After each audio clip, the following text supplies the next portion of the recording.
Ferren had just sunk his teeth into a chili dog when the sky split open. He didn't drop it. Despite the thunderclap overhead and the sudden electric blue rift tearing the heavens apart, his grip on the foil-wrapped monstrosity remained firm. An instinct buried deep in his American bones told him, if the world ends, it might as well end while eating something with jalapenos. The crowd at the Midtown Food Festival didn't scream. Not at first. People stared, mouths full of barbecue, their phones held aloft in idle curiosity. The rift pulsed, and something emerged metallic, diamond-shaped, and about the size of a school bus. It hovered in silence, casting a shadow over the corn dog stand. Then it spoke. A voice boomed from nowhere and everywhere. Cease consumption immediately. You are ingesting hazardous material. Isaac blinked. That's a bold claim from someone who hasn't tried it. The crowd scattered after that. Sirens screamed in the distance while the object lowered itself with a grace that defied gravity. A panel on its underside irised open and a figure descended.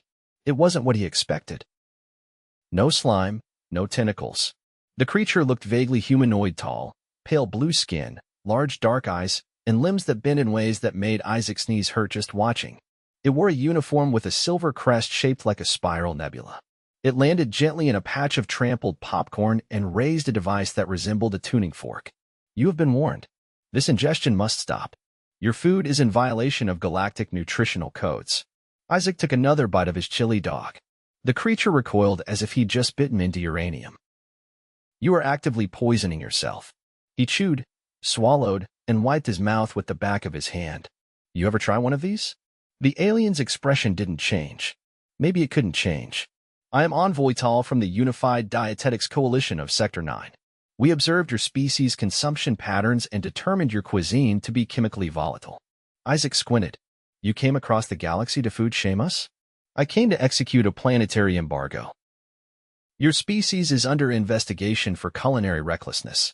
A woman with a badge and a Bluetooth headset jogged past, shouting into her mic, we need CDC, FDA, and probably NASA on deck right now.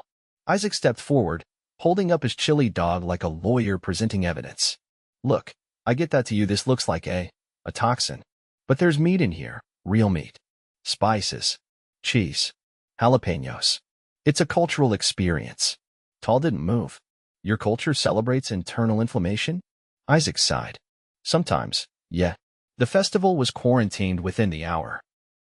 Armored personnel carriers formed a perimeter and scientists in hazmat suits took samples from the funnel cake station. Meanwhile, Taal stood in the middle of the chaos like a statue, refusing to eat, touch, or even smell the food. Isaac, somehow, had become the unofficial representative of Earth's gastronomy. A combination of stubbornness and cholesterol had earned him that role. A temporary field tent was erected near the cotton candy stand, and inside, Isaac sat across from Taal at a folding table. A tray of food sat between them: hot dogs, nachos, deep-fried Oreos, and a slice of pepperoni pizza. Taal scanned the tray with his device.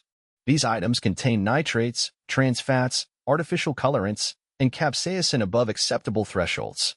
Your blood pressure indicators are concerning. Isaac leaned back. You scanned me. Your heart rate increased after the chili dog. That's because you showed up in a spaceship. Taal tilted his head. You are not displaying concern over your own health. Isaac pointed at the tray. You're missing the point. This isn't about health. It's about flavor, history, emotion.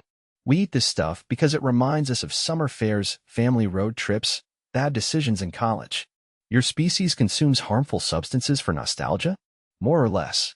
I must report this to the council. Your planet may face culinary sanctions. Before Isaac could argue, a commotion erupted outside. A child had slipped past the guards. A little girl with tangled hair, jelly stains on her shirt, and a popsicle in hand wandered into the tent. Her name was Zadie, and she didn't care about galactic law. Hi, she said. Taal turned slowly. You are entering a restricted zone. Zadie ignored that. She had the tray and pointed at the pizza. Can I have that? Isaac hesitated. Sure, kiddo. She grabbed the slice with both hands and took a giant bite. Red sauce smeared her cheek. Cheese stretched between her mouth and the crust. She chewed with the wide-eyed delight of someone who hadn't yet learned to fear calories. Taal stared. Your juvenile is ingesting a Class 4 food hazard. Zadie grinned, tomato sauce on her teeth. It's yummy. Tall's device beeped. He looked down, then back at her. Her vital signs are stable. Isaac raised an eyebrow. Surprised? She is experiencing elevated serotonin. She's happy. This contradicts our data. Zadie licked her fingers. Do you have pizza where you're from? There is no equivalent. You should try it. Taal didn't move. Zadie held out the crust. Here. Isaac leaned in. Hey, you don't have to. Taal took it. He held the crust between two long fingers and slowly brought it to his mouth. He sniffed, paused, then took a bite. Nothing exploded. No alarms went off. He chewed, slowly. His eyes widened a fraction. The texture is inconsistent. The flavor is chaotic. I detect salt, umami, synthetic sweeteners, and he took another bite. Isaac leaned back. Well, look who's experimenting. Taal finished the crust. He set it down gently. I must recalibrate my instruments. The embassy ship parked itself over the city for the next 3 days. Taal remained on Earth, joined by a handful of specialists from the coalition.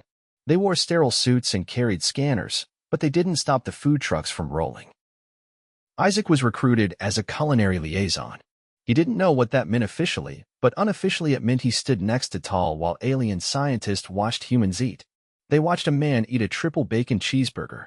They observed a woman down 3 ghost pepper wings without flinching. They saw a teenager inhale cotton candy until he turned pink. One afternoon, Taal sat with Isaac under a tent while a group of children dipped corn dogs into ketchup. They possess no fear, Taal said. They're kids. I mean your species. Isaac took a sip of lemonade. We're not fearless. We're just really good at pretending we are. Taal watched a boy bite into a jalapeno popper. Your gastrointestinal systems must suffer.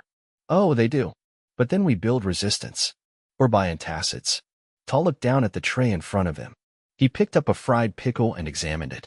Your species adapts to harmful stimuli through repetition? Isaac nodded. Pretty much. Taal took a bite. He didn't speak for a long time. By the end of the week, the coalition held a public forum. A stage was set up in the plaza, and Taal stood at the podium flanked by Earth officials. Isaac sat in the front row, next to Zadie and her mom. Taal addressed the crowd. After extensive observation and data collection, the Unified Dietetics Coalition has concluded that while Earth cuisine contains numerous biochemically aggressive compounds, its consumption is deeply woven into your cultural identity and emotional expression. Murmurs rippled through the crowd. Taal continued. We withdraw our embargo threat. However, we recommend moderation, education, and further cross-species culinary exchange. Applause broke out. Zadie clapped the loudest. Taal stepped down and handed Isaac a small metal cube. A gift. Recipes from 22 worlds. Isaac turned it over in his hand. Thanks. I'll make you a casserole. Taal tilted his head. I look forward to it. The ship ascended that afternoon, leaving behind a sky unmarred and a world slightly less alone. Isaac watched it disappear, then turned to Zadie, who was holding 2 popsicles. You're something else, kid. She beamed. I like food. Isaac laughed. Yeah. So do we all. The aluminum table wobbled slightly as Isaac leaned both elbows on it, watching the alien across from him dissect a microwave burrito with surgical tweezers. It was early evening 2 days after the forum, and the temporary dining station, now semi-permanent, had been moved indoors to a repurposed community gymnasium. Fluorescent lights buzzed overhead. Half the bleachers had been replaced with long food prep counters. The basketball hoops remained, though one had a colander stuck in its net. Taal rotated the burrito segment under a magnifying lens. There are 17 distinct textures in this one item. Isaac nodded. Only 2 of those were intentional. Taal made no comment. His elongated fingers hovered above the food, scanning again with a wafer-thin panel. A second alien, shorter and draped in a translucent yellow sheath, approached with a steaming bowl and set it down carefully beside the dissected burrito. This is the attempt? It asked, its voice filtered through a translator that gave it a slightly musical tone. Taal turned. Yes, Oryx. It incorporates the ingredients we observed yesterday. Isaac peered over. You made a chili? Chili-ish, Oryx said. We used your beans, capsaicin pods, animal protein, and a derivative of your sour cream compound. Isaac reached for a spoon, but Taal raised a hand. Wait, we have not yet stabilized the emulsifiers. I've eaten gas station chili at 3 in the morning. I think I'll survive whatever you brewed up. Oryx blinked. 3 in the morning is not a sanctioned meal period. Exactly. Taal hesitated, then gave a small nod. Isaac scooped a modest portion and tasted it. It wasn't bad. A bit sweet. Something gritty near the end. But the heat was there. The texture was close. His eyebrows lifted. You almost nailed it. Taal leaned in. That was not the intended outcome. Well, you accidentally made something edible. That's basically how most of our cuisine happened.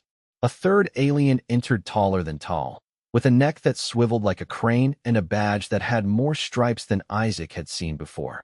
It wore a matte black uniform and had no food in hand, which already made Isaac nervous. Administrator Kless, Taal said, rising. Isaac stayed seated. You the boss? Kless's eyes narrowed, though its expression remained unreadable. I oversee health compliance for the eastern quadrant of your planetary sector. I was sent to verify claims of acceptable ingestion thresholds. Taal gestured toward the hybrid chili. We've made progress. Kless didn't look impressed. You consumed their food? Some. And survived. Repeatedly. Kless turned to Isaac. You suffer from hypertension, mild hepatic strain, and elevated uric acid. Isaac blinked. You scanned me through my jacket? There is no jacket, Kless said flatly. That is grease-stiffened cotton. Your internal organs are under significant stress. I'm 42, Isaac said. That's normal here. Taal interjected. He exhibits unusual resilience. Or unusual disregard, Kless countered. Oryx, still holding a ladle, said, he did provide feedback that improved our flavor profile. Kless walked slowly to the tray of human origin items. It picked up a wrapped candy bar, turned it over, and frowned. This contains no nutrients. It contains joy, Isaac said. Empty joy. Better than empty plates. Kless walked to the window, looking out at the line of people still queued for entry. Since the forum, curious citizens had been invited to try the alien reinterpretations of human food. Some items bore only a passing resemblance to their inspirations, but the line never shrank. Word had spread that the Coalition's trial kitchen offered free food, and humans were constitutionally incapable of ignoring that. Kless kept its gaze outside. How many of them suffer indigestion? Esophageal burns? Sleep disruption? Most, Isaac said. But that's not the point. Explain the point. We eat what we like. We suffer a little. Then we keep eating. Because it's ours. Kless turned back. You normalize damage. We normalize choice. Silence stretched between them. Then, Kless walked back to the table and picked up a fork, a human one, not the triple-pronged utensil the aliens usually favored. It dipped the fork into the chili hybrid and took a small bite. It chewed slowly. Its eyes flicked over the texture, the heat, the sugar balance. Then it set the fork down. The mouth pain is immediate. Isaac smiled. That's how you know it's working. A monitor on the wall flashed a soft chime. Taal crossed to it and tapped the screen. A series of charts appeared: heart rate, temperature, oxygen saturation, all from human volunteers currently sampling the alien dishes. Taal studied them. One subject's readings are elevated. Oryx checked another panel. Subject 24. He consumed the fermented blue paste with the enzyme reduction. Can we see him? Isaac asked. They moved quickly to the next room, a converted locker area now used for observation. A man mid-30s, sweating heavily, sat on a padded bench, his eyes wide but unfocused. I think the room is growing, he said. Taal pointed to the container beside him. He consumed the whole portion? He said it smelled like licorice and dared himself, Oryx said. Isaac crouched beside the man. What's your name, buddy? Travis, the man whispered. I can feel my teeth thinking. Isaac stood. He's fine. He just needs water, a blanket, and maybe a nap. Taal looked alarmed. His neurological activity is spiking. He's having a mild panic response. Probably didn't eat anything else today. Kless stepped forward. You permit your people to consume unknown substances on an empty stomach? I've seen someone eat a whole bag of gummy bears and chase it with coffee. At a funeral. Oryx frowned. That's not a real scenario. It absolutely is. Travis burped quietly and gave a thumbs up. That was intense, he croaked. Isaac turned. Let's keep the fermented paste off the menu for now. They agreed. Taal made a note in his device. Oryx packed the container away. Later that evening, well after the gym had emptied and the last volunteer had been escorted out, Isaac stood outside on the curb with Taal. The sky had gone purple-black. The Coalition ship hovered silently above, its underbelly glowing faintly. Taal held a small bag. Inside were 3 different snack prototypes, one of which had been designed to mimic the sensation of biting into a pickle dipped in mustard and nostalgia. "Why do you tolerate so many physical consequences for your food?" Taal asked. Isaac rubbed his forehead. "Because food isn't just fuel. It's memory. It's rebellion. It's comfort. You can't understand us without tasting how we cope." Taal looked up at the ship. "Kless will not approve long-term engagement. Then let them disengage." "But you stayed. That's something." Taal was silent for a long moment. Then, "Your species has strange priorities. We're consistent, though." Taal nodded slowly. "Tomorrow, we will attempt a breakfast item." "What kind?" "We are calling it eggs approximated." Isaac laughed. "I'll bring toast." Real toast. As Taal walked back into the building, Isaac lingered under the starlight, feeling the weight of the day settle in his joints. His stomach growled faintly. Not from hunger, more like curiosity. Whatever came next, it wouldn't be boring. The next morning, Isaac arrived at the converted gymnasium with 2 slices of toast wrapped hastily in a paper napkin and a mild headache throbbing somewhere behind his right eye. He hadn't slept much.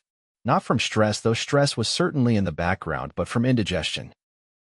The Coalition's chili variant had left his stomach in a contemplative mood, and it had spent most of the night debating its place in the universe. The gym smelled faintly of ozone and something resembling melted plastic, which Isaac had learned to interpret as culinary trial in progress. The lights overhead buzzed slightly louder than usual. Insects pinged against the high windows. Inside, the aliens were already gathered, clustered around 3 long tables arranged into AU shape. At the center of the curve sat a stainless steel warming tray, emitting small puffs of steam.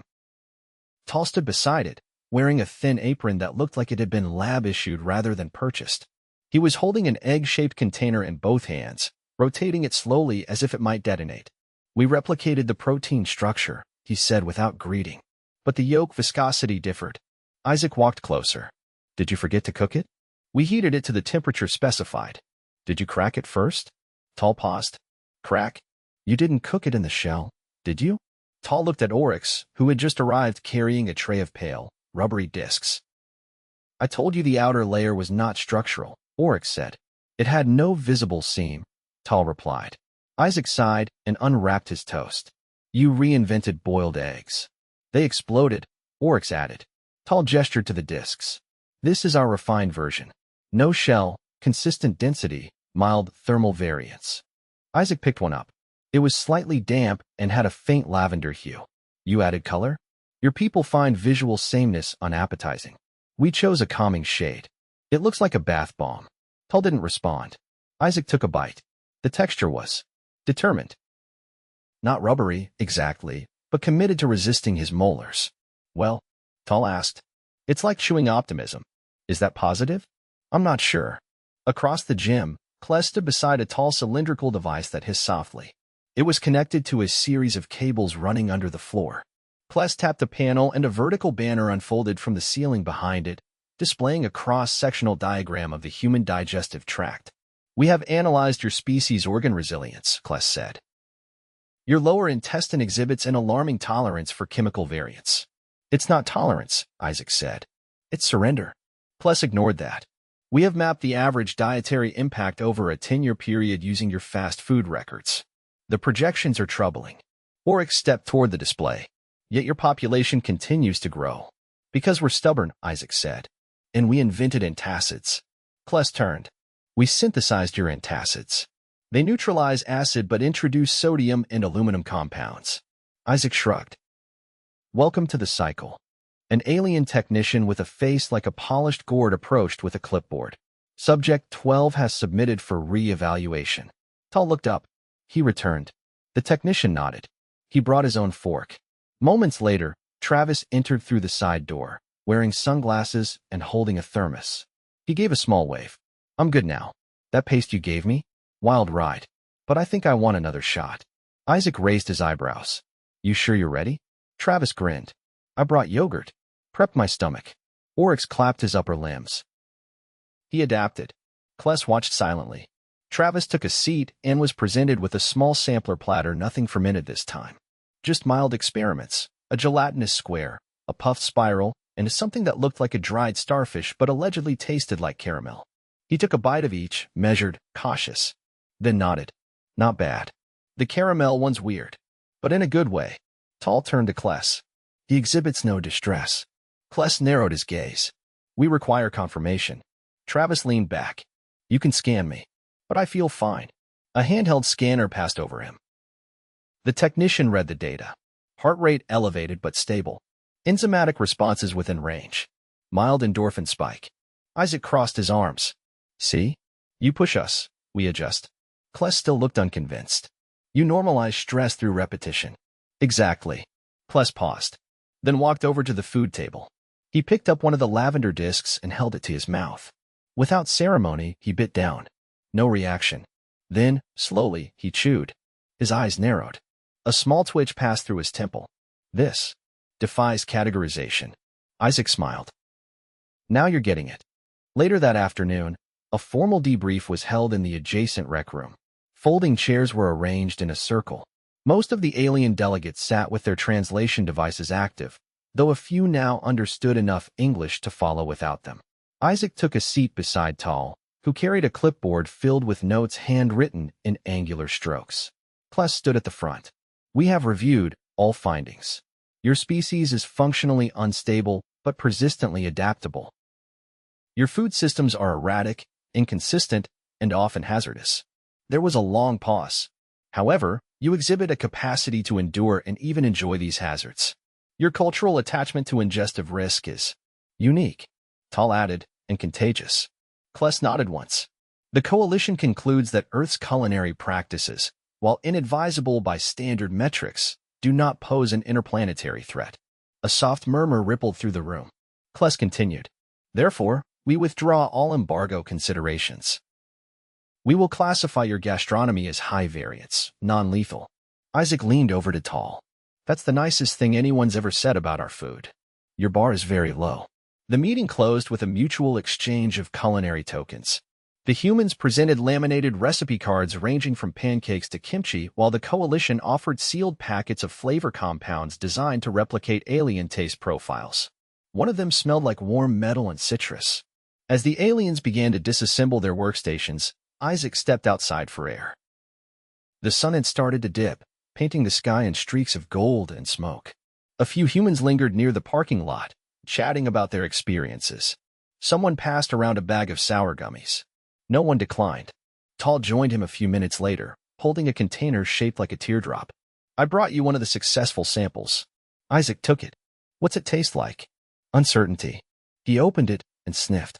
It smelled like licorice and burnt toast. He took a bite. It crunched, then melted. The flavor changed halfway through. Not bad. Not good. Just interesting. He nodded slowly. You might be onto something. Taal looked up at the sky. You are a strange species. We know, but strangely compelling. I'll take that as a compliment. They stood in silence for a while, watching the last rays of light fade over the horizon. A truck drove by, blasting music. Someone nearby lit a cigarette. In the distance, a child screamed with laughter. Taal turned to leave. We'll remain in contact. Isaac waved. Next time, bring napkins. Taal paused. We've already begun researching their cultural significance. As the last of the coalition's equipment was packed away, Isaac sat on the curb, chewing the final bite of alien uncertainty. It tasted like the beginning of something new and surprisingly, like home.